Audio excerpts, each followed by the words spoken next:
Bueno, son dos temas. Primero que todo, antes que todo, muy buenas noches con todos. Muy agradecido por la invitación. Son dos temas. Uno va a ser sobre las infecciones relacionadas al VIH, o sea, al SIDA básicamente. Y el otro tema es una actualización de lo que es el COVID, el COVID-19, la infección por el SARS-CoV-2, que han habido varios avances en estos últimos 2 años. Del conocimiento que tuvimos a las fechas, han habido algunas cosas nuevas, eso es lo que voy a presentar. Con respecto a las infecciones relacionadas al SIDA,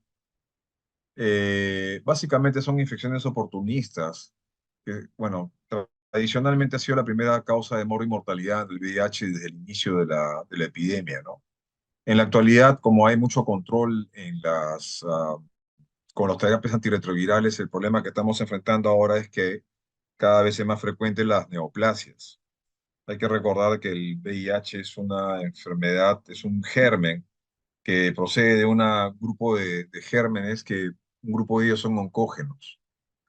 Y el VIH es algo así como la oveja negra de la familia, ¿no? Se ataca el sistema inmune, pero de cuando en cuando también favorece el desarrollo de ciertos cánceres, por lo que hay que tener en cuenta que es la otra cara de la moneda, ¿no? Por un lado es la infección y por otro lado son las neoplasias. También el primer avance que se hizo en la década del 80 para el 90 fue la profilaxis primaria y secundaria, que fue lo primero que comenzamos a utilizar hace más de 35 años y que descendió la mortalidad verdaderamente, ¿no? Por lo menos postergó la mortalidad de muchos de estos pacientes, porque en esos años no teníamos tratamiento. Cuando ya apareció la terapia antirretroviral completa, o sea, con 3 drogas, como la conocemos actualmente ya a finales del 95, para el 96, a medida que pasaba el tiempo, todos comenzamos a observar una reducción muy marcada de la mortalidad. Antes, como monoterapia, un sujeto podía vivir hasta 7 meses, 8 meses, porque se iniciaba la terapia tardíamente y hacía lo que nosotros le llamamos la luna de miel, ¿no? O sea, tenía una época muy buena y a los pocos meses decaía y moría.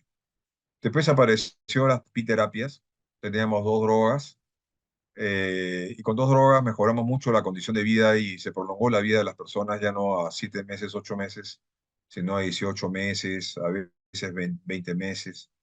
Entonces era un avance, ¿no? Hasta que finalmente apareció otra familia de medicamentos, unido a la proteasa de esa época, que ya no están descontinuados muchos de esos medicamentos porque eran medicamentos con mucho efecto adverso, pero que unidos con las drogas que teníamos generaron un cambio drástico y muchos de todos los que trabajamos en todo el mundo en esto, que veíamos con un poco de desconfianza la extensión de la vida de las personas, comenzaron a pasar los años y comenzamos a observar también que la mortalidad caía en forma increíble, ¿no?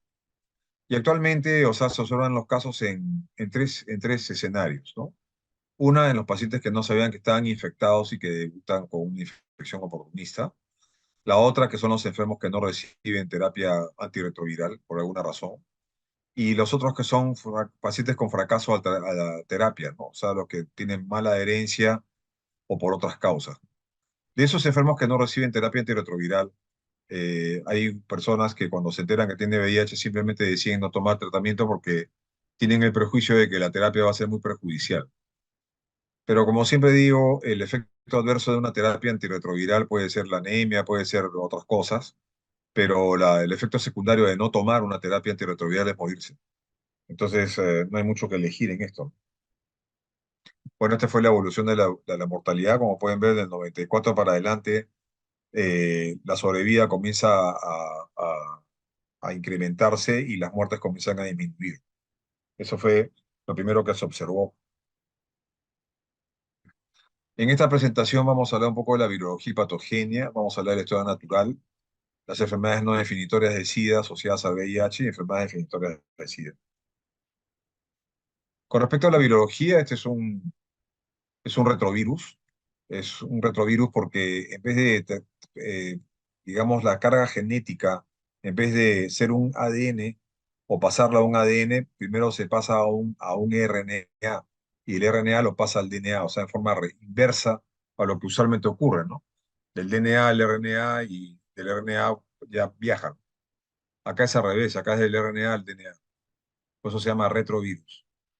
Y son lentivirus porque tienen una evolución clínica o una evolución en general en su desarrollo dentro del hospedero bastante lenta, ¿no? Entonces le llaman lentivirus.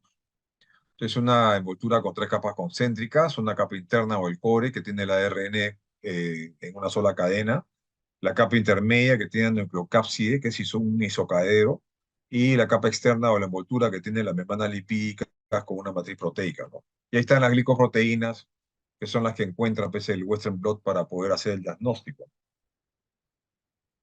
Hay varios grupos, tipos y subtipos, o sea, el que predomina en el mundo occidental es el HIV tipo 1. El HIV tipo 2 está más en las zonas orientales, eh, eh, bueno, acá ponen África Occidental, pero está más centrado, ¿no? Se supone que es menos patógeno, con una evolución más lenta, es menos infectivo, y tiene menos transmisión perinatal, pero al final esta es una entidad que puede llevar a la persona a la fase SIDA y matarla. Pero el VIH tipo 1, que es la que predomina, estamos englobados todo esto dentro del grupo subtipo M, ¿no? Y que tiene 9 genotipos. eh, y hay otros subtipos, pero la de tipo M es la que predomina, ¿no? Y están distribuidas en el mundo en diversas, estos genotipos están distribuidos en diversas partes del mundo de forma geográfica y tienen una evolución clínica desde el punto de vista médico muy similar.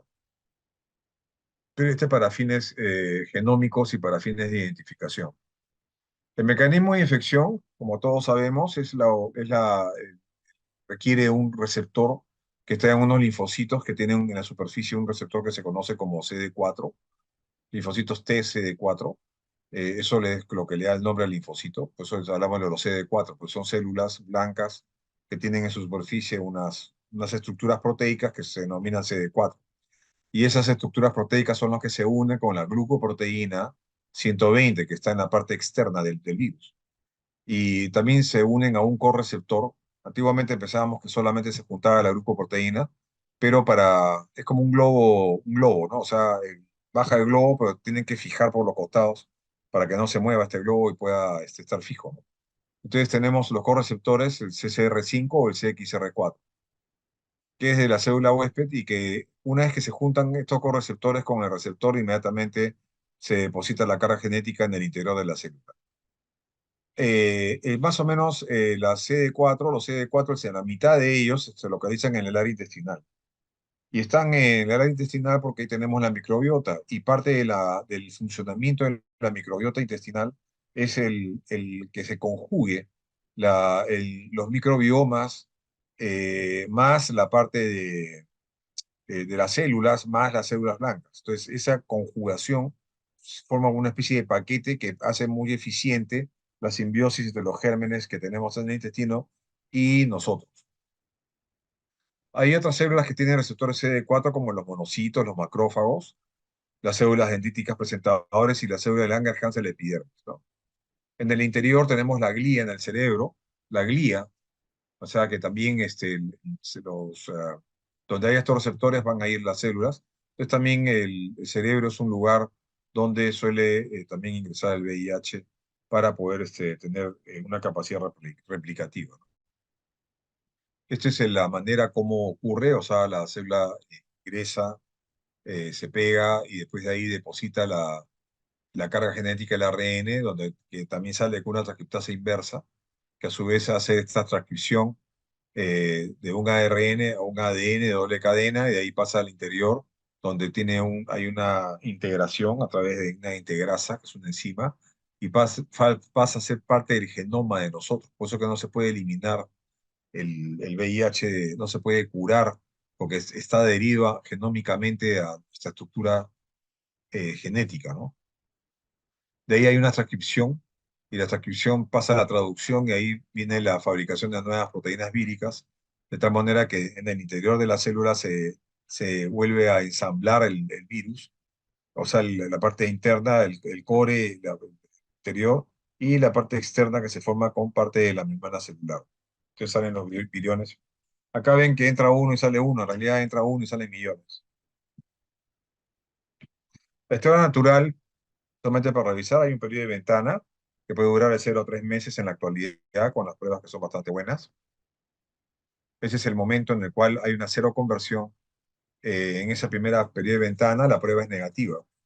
O el organismo todavía no ha reaccionado y no ha generado proteínas que indiquen de que tiene un germen al cual hay que protegerse. Después viene la cero conversión y viene una segunda fase, que es la fase asintomática, en la cual el germen ya está en plena replicación, pero no genera mayor problema al organismo porque todavía hay mecanismos de compensación que permiten que el cuerpo no se enferme. Y esto puede durar hasta más de 20 años. Es decir, no es que yo me infecto y mañana me muero. Yo puedo portar el virus durante más de 20 años, sí que soy un reactante lento, que es aproximadamente entre el 3 al 5% de todos los pacientes con VIH, que desarrollan la enfermedad tardíamente. En el Perú, el promedio se calcula que es para llegar a la fase SIDA, entre 4 a 8 años del momento en que uno se infecta. Ese promedio. Hay un pequeño grupo que son los reactantes rápidos, que en menos de un año se van a enfermar, o sea, van a ser fase SIDA.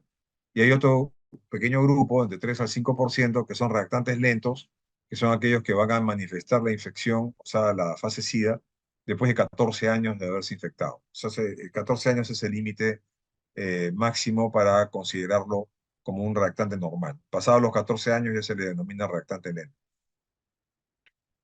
Después viene la fase 3, que es la fase pre-SIDA. Antiguamente le llamaban el complejo relacionado al SIDA, que la verdad es, es complejo entenderlo, ¿no? Pero bueno, en esos años, hace muchos años, no había una comprensión muy clara. Pero esto es un pre-SIDA, en la cual el sujeto se enferma, se vuelve a curar, se vuelve a enfermar, y finalmente puede durar hasta 3 años. Y finalmente viene la fase 4, la fase del síndrome de inmunodeficiencia adquirida, ¿no? En la cual la deficiencia inmune es tan grande que el sujeto comienza a enfermarse de cosas raras. Entonces, la carga viral, que al comienzo era muy alta porque no había un mecanismo de protección que genera nuestro cuerpo para poder bloquear al virus, cuando ya comienza a bloquearlo, o sea, hay la cero conversión y se mantiene en niveles relativamente bajos durante toda la fase asintomática y parte de la fase pre-SIDA. Cuando ya comienza a fallar el sistema inmune, entonces es cuando el virus comienza a escapar y comienza a incrementar. Entonces, acá tenemos los linfocitos CD4, como pueden ver, paulatinamente van disminuyendo. Entonces, la inmunodeficiencia es progresiva, no es inmediata, sino va siendo progresiva, y esto expone al huésped a infecciones oportunistas y a neoplasia. Ahora, ¿cuándo consideramos que hasta cuándo es normal el número de CD4 en el cuerpo? La moda, es decir, la cantidad más frecuente, el número más frecuente es 500, alrededor de 500. El rango varía entre 450 células hasta 2000 células. Entonces, en ese rango, pero siendo la moda 500. Entonces, lo más común es que tengan 500. Cuando está por debajo de 200 CD4 ya se le denomina fase SIDA, o síndrome de inmunodeficiencia adquirida, en la cual es como un campo minado en el cual el sujeto puede adquirir en cualquier momento algún tipo de infección que lo puede matar. O sea, puede hacer que se preserve en buen estado, si es que tiene la suerte de no toparse con algún germen, pero muchos de ellos sí lo hacen. Entonces, con el tratamiento antirretroviral, la viremia plasmática cae, se lentece la progresión, pero ojo que no se consigue la erradicación, porque lo que estamos haciendo con la terapia es una selección genética de los gérmenes comunes, y lo que hacen es entrar en una fase quiescente, o sea, entran a estar quietos, ¿no? Ya no se replican. Y mientras que tomen el medicamento, el virus no se replica, y entonces le dará una tregua al sistema inmune, y esta a su vez podrá recuperarse. Y el sujeto podrá vivir tranquilamente todos los años que tenga que vivir. Esta es la clasificación de la CDC del año 93, que sigue siendo útil en las fases asintomáticas, que es el A1 hasta el A3, que es dependiendo de los CD4. Acá no se habla de la carga viral. Los sintomáticos, los que son la fase, están en el nivel B, son sintomáticos pero sin ser indicadores de SIDA. Y tenemos la fase C o nivel C, en la cual ya el sujeto se enferma, tiene un cuadro indicador de SIDA, que también está asociado al número de CD4. Pero ustedes van a ver acá que C1, por ejemplo, tiene más de 500 células. Que ustedes van a decir cómo va a estar en fase SIDA con más de 500 células. Lo que pasa es que, por un lado, nosotros evaluamos el número de células, pero tenemos el otro lado que es la funcionalidad de la célula. Entonces, puede ser que el número sea adecuado, pero funcionalmente esas células no sirven. Entonces, ahí tenemos que hacer una doble evaluación para ver en qué situación inmune real se encuentra el sujeto. Las enfermedades definitorias, no definitorias de SIDA, porque están asociadas y que aparecen en la primera infección o cuando hacen la seroconversión, generalmente ocurre entre 3 a 6 semanas después del contagio y ocurre en un alto porcentaje, hasta 70% de los individuos, y pueden persistir hasta desde una semana hasta a veces un mes, 2 meses, y después remite espontáneamente. Entonces, el típico sujeto que viene y dice, doctor, me bajé de peso, tuve diarrea, un par de semanas y después no sé qué pasó, me curé. No se curó, lo que hizo fue una seroconversión. Hay manifestaciones, digamos, clásicas, que como son las adenopatías, es la aparición de ganglios y que después desaparecen, esa es la más frecuente. Tenemos las encefalitis, que son muy espectaculares, que es un sujeto joven, sexualmente activo, que de pronto hace un cuadro de encefalitis entrando en coma durante 48 72 horas, y después despertar y despertarse como si no hubiera pasado nada, y continúa. Lo que pasa es que también hizo una seroconversión y hubo un proceso inflamatorio cerebral intenso que le generó esta encefalitis, ¿no? Pues también puede haber síndrome consultivo, o una baja de peso transitoria, después recuperarse, etcétera, ¿no? También puede haber náuseas, vómitos, puede haber mielopatías, puede haber neuropatías periféricas y también puede haber aparición de un exantema de diversas características en la piel. En realidad, estas manifestaciones de seroconversión suelen ser frecuentes, muchas veces se confunden hasta con procesos gripales, ¿no? Y el paciente haciendo memoria a veces dice, sí, tuve un resfrío muy fuerte, ¿no? Hace un año, 2 años. Entonces, es el momento que hace la seroconversión, o sea, de negativo pasa a ser positivo. La enfermedad sintomática precoz puede aparecer con una multitud de cuadros clínicos que van hasta candidiasis oral, puede haber leucoplasia vellosa, puede haber herpes zóster, baja de plaquetas, aparición de molusco contagioso, que son pequeñas verrugas, los condilomas acuminados y astas orales.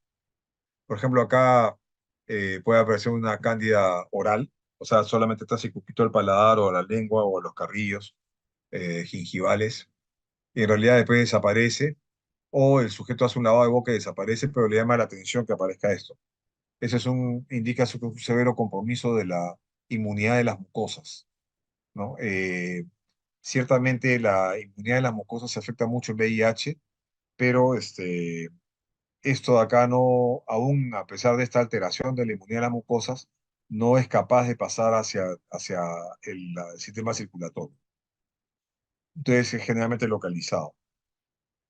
La cándida oral generalmente es por diagnóstico por la apariencia, es así como ven unas natas blancas, pueden estar ahí en el paladar o pueden estar en la lengua. El tratamiento es tópico con histatina en enjuagues o se puede dar fluconazol 100 miligramos por 2 o 3 días y desaparece. No hay profilaxis primaria y la secundaria está indicada si hay episodios que se repitan, ¿no?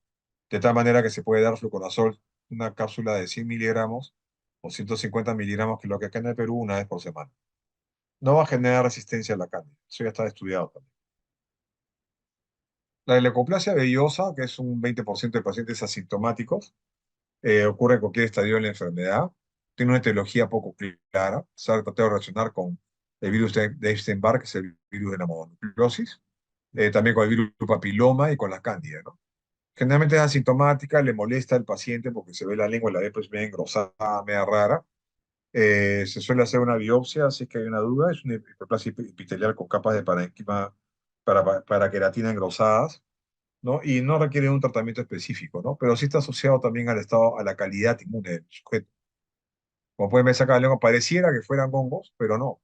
O sea, está en la parte lateral de la parte lateral de la lengua, ¿no? Y si ustedes tratan de raspar, es como eh, un crecimiento o como una hipertrofia del tejido superficial de la lengua, o sea, de las papilas.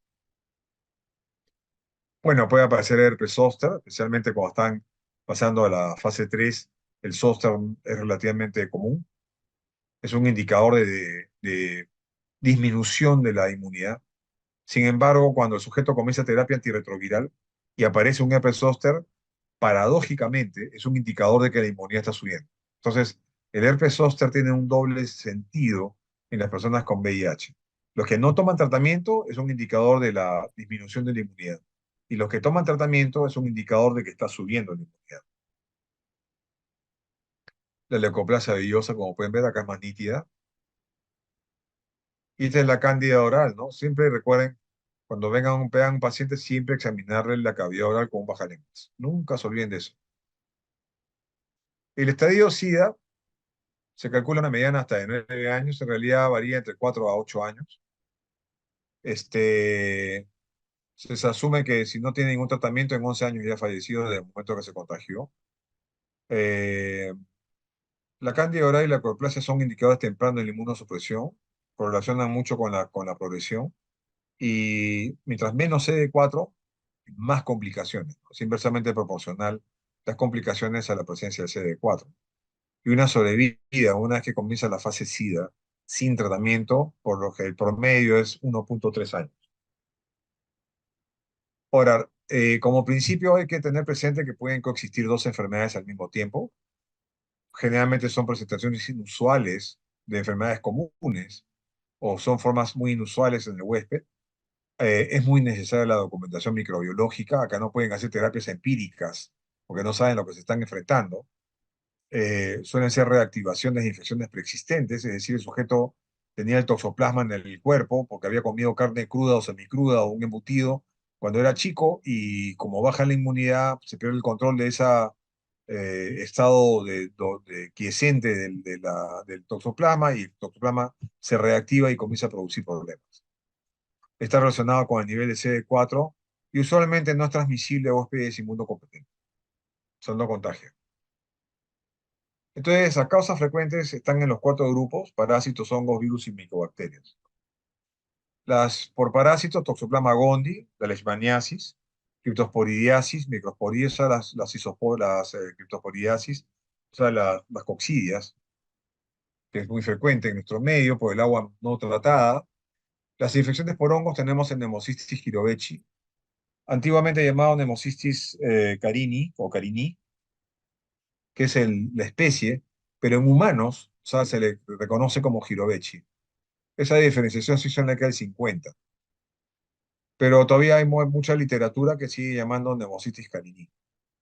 Cryptococcus neoformans, Cryptococcus neoformans, perdón, Cándida, Aspergillus, Histoplasma, Coccidioides, Blastomyces y Penicillium, ¿no? Marneffei. Pero los principales son los tres o cuatro primeros de las enfermedades por hongos. Por virus tenemos el herpes simple, la varicela zoster, citomegalovirus, que es muy frecuente en las formas muy severas. Citomegalovirus es un germen que nosotros lo adquirimos por lactancia materna. Más o menos el 70% el citomegalovirus de las personas que portamos, el citomegalovirus es adquirido por lactancia. El otro 30% se divide mayoritariamente en el contacto en el nido, cuando se junta con otros niños, por un contacto interpersonal, y un pequeñísimo y extraño y raro grupo puede adquirirlo después de los 18 por vía sexual. En América Latina se calcula que el 99,9% de las personas estamos contaminadas con citomegalovirus. Después tenemos la leucoencefalopatía multifocal progresiva, el virus de la influenza. Y las enfermedades por micobacteria, nuestro medio, que es un deporte nacional, que es la bacteria nacional, la micobacteria de tuberculosis. Tenemos el Mycobacterium avium, que está muchas veces subdiagnosticada, y tenemos otras micobacterias atípicas también. Las definitorias de SIDA, tenemos la cándida esofágica, es una causa muy frecuente de disfagia. O sea, el sujeto les dice que cuando pasa algo les duele, es como si se atorara un pedazo de pan en la garganta y comienza a descender lentamente, es la misma sensación. La otra es que van ellos explicando de que antes comían cosas sólidas, después han bajado a cosas blandas y ahora toman cosas líquidas porque tienen dolor. Y generalmente le produce la cándida albicans, ¿no? El diagnóstico suele ser clínico, eh, puede hacerse la endoscopía si uno dispone del sistema y lo hace rápido. De lo contrario, es por diagnóstico empírico y clínico. Y se le puede dar tratamiento con fluconazol, nunca menos de 10 días, de 10 a 15 días de tratamiento. Hay estudios antiguos muy claros que dicen de que si se da menos de 10 días de fluconazol, entonces puede haber recidiva. Y a nadie quiere estar con este problema del esófago. Y se utiliza, como le digo, de 10 a 15 días el fluconazol y eso permite que el sujeto se recupere completamente. La neumonía por neumocitis girovechi es un hongo que tiene tres estadios de desarrollo: el trofozoito, el prequiste y el quiste. Es entre el 15 a 20% de las complicaciones de las personas con VIH. Menos de 200, el 8% ya está, a los 6 meses está haciendo ya la neumocitosis, y más de 200, entre 300 y 200, 0,5% a los 6 meses. Sin embargo, hay un estudio grande que se hizo hace unos años que se llama START y demostró que más o menos de todas las infecciones oportunistas que se pasaban por lo bajo, más o menos un 20% ocurría entre las personas que tenían entre 200 y 300 CD4. Entonces, la forma de presentación es insidiosa, va a depender del grado de inmunocompromiso del sujeto. Puede debutar como una forma leve de disnea, con un poco de malestar general, tos, perdón, fiebre, y la tos se va instaurando lentamente en forma progresiva, hasta que poco a poco ese signo se va haciendo cada vez más notorio, hasta que se vuelve, junto con la disnea, los dos signos principales de este tipo de neumonía. Entonces, y ya cuando es la tos y la disnea, ya es una cosa que ha avanzado bastante. No hay signos típicos de neumonía en la auscultación, y el laboratorio diagnóstico es bien simple. Se toman gases arteriales y la PO2 debe ser menor de 60, la PaO2, y la deshidrogenasa láctica debe ser bastante alta, o sea, por lo menos una o dos veces el valor basal normal. La radiografía de tórax se puede ver infiltrados en un 39%. La tomografía es altamente sensible. Si es posible tomar una tomografía sin contraste, sería mucho mejor. Semeja mucho a la neumonía por el COVID. La diferencia está en que el COVID, las lesiones infiltrativas son periféricas. En el VI, en el neumocistis son centrales y son iliofugales, o sea, de adentro hacia afuera. Entonces, ya cuando ha invadido todo, ya llega hasta el borde externo. Esta es una radiografía, como pueden ver, hay una lesión infiltrativa bilateral en la zona de los cilios. El diagnóstico es clínico, como ya les expliqué, de deshidrogenasa láctica con gases arteriales. Y el tratamiento es sulfamethoxazol con trimethoprim, que es de elección, eh, que la respuesta varía entre 67 y 97%. La forma leve moderada puede ser ambulatoria y las formas graves idealmente endovenoso. Pero si puede tolerar, se le va a dar una dosis con una dosis equivalente a trimethoprim, 20 miligramos por kilo de peso cada 8 horas por 21 días, 3 semanas por lo menos. La otra opción es la anfetamina, que no hay en nuestro medio, pero la pongo simplemente para que tengan información. Para evitar la neumonía por neumocistis en pacientes que están recién diagnosticados, se les puede dar la profilaxis primaria, que es darle el trimethoprim, sulfamethoxazol, una tableta fuerte diaria, todos los días hasta que mejore su inmunidad. Y la secundaria, los que ya pues hicieron el episodio, o sea, continúan, se les baja también a una tableta diaria de sulfamethoxazol con trimethoprim, eh, muy parecido a la primaria, solamente que es un sujeto que sale de la secundaria. Toxoplasmosis cerebral. Toxoplasma es un parásito intracelular que está en las carnes crudas. El huésped definitivo es el gato y el resto de los mamíferos somos intermedios. No es que el ser humano coma excremento de gato y se contamina, sino que el que come el excremento de gato son los cerdos, las reses, etcétera. Y nosotros cuando comemos a veces un embutido, vemos una salchichita, algo, pero comemos un pedacito y ahí es donde ingresa, está mal cocinado, y ahí es donde ingresa el toxoplasma en nuestro cuerpo.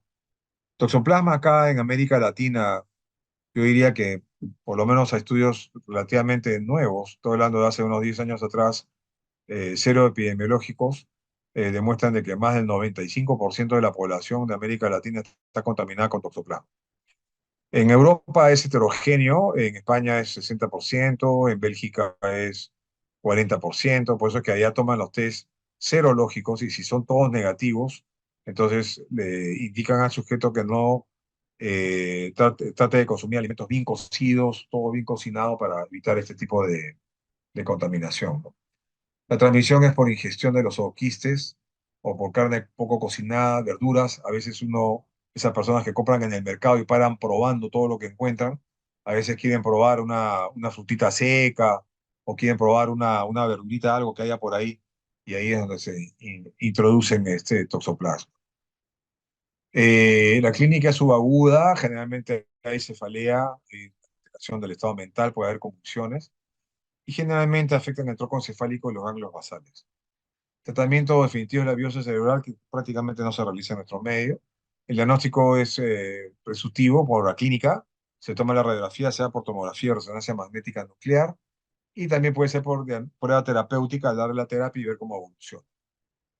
Generalmente lesiones hipodensas, y ante un paciente con VIH con síntomas neurológicos y lesiones cerebrales que capten contraste, o sea, por lo menos hay que iniciar terapia empírica contra la titoxoplasma. Esta es la lesión en anillo que está en el cerebro, esto con contraste. Tratamiento, primera elección, idealmente sulfadiazina con pirimetamina, que no hay en nuestro medio tampoco. Y la segunda acción, que es lo que utilizamos, es sulfamethoxazol trimetoprim forte, una tableta 2 veces al día por 6 semanas. Con muy buena respuesta, por supuesto. Exige mucha hipertensión endocraniana, se puede utilizaría solamente los corticoides para buscar este alivio, pero no para ponerlo en forma permanente. Profilaxis primaria, también sulfamethoxazol, por eso que se le da al paciente que tenga diagnosticado, una tableta diaria. Y la secundaria, igual que la primaria, después del tratamiento. Tuberculosis, la TB es toda una historia para nosotros. Tuberculosis con VIH, hay una probabilidad de desarrollar enfermedad activa y morirse 30 veces más que las personas que no tienen VIH. Por eso es que es tan importante la detección de la tuberculosis en personas con VIH. En el Perú, la coinfección de TB-VIH encontró que el 25% se murió versus 5,9 de aquellos que no tenían VIH. O sea, la diferencia es realmente brutal, es abismal, ¿no? Y la probabilidad de curar era 28% de los que tenían VIH versus 39% de los que no tenían con VIH. Entonces, es una cosa importantísima el diagnóstico de la tuberculosis en estos pacientes. Entonces, han visto con el número de células, más de 500 células, 16% se contamina, con 200 a 499, 29%, y más de la mitad de las personas con menos de 200 CD4, ¿no? Esta es la localización de tuberculosis. Los que tienen VIH negativo, pulmonares, el 84%, 16% extrapulmonar. Y con VIH positivo, 28% extrapulmonar, 72% pulmonar. En realidad, la tendencia es que el organismo no puede focalizar la infección porque no tiene inmunidad adecuada, entonces se disemina la infección. Eh, Más grado de inmunosupresión, más incidencia extrapulmonar que lo que decía. El patrón radiológico es similar a la población general en los mayores de 200 CD4 y en los menores de CD4, de 200 CD4 es una presentación inespecífica. Radiológicamente se ve un patrón miliar o infiltrado intersticial bilateral y las manifestaciones clínicas son difusas y puede haber adenopatías, o sea, son manifestaciones de enfermedad sistémica. La T pleural es frecuente en pacientes con SIDA y la tuberculosis, la meningitis tuberculosis por VIH es muy similar a la población general, pero con mayor incidencia de tuberculoma. Bueno, esto es lo que dice el programa. Se hace el tamizaje por radiología, si es anormal, entonces hay que tomar una prueba de esputo. Lo que se hace es, estamos tomando las pruebas de PCR para Salgin Expert para el esputo, que incrementan una sensibilidad más o menos 60%, la sensibilidad la incrementan. eh, es mucho más, rescata mucho más la presencia del germen usando el Gene Expert que usando el BK, el extendido tradicional. Entonces, el estudio molecular es muy importante y en la actualidad se practica en muchos lugares. Acá en el Perú se está generalizando el uso molecular del diagnóstico de la TB.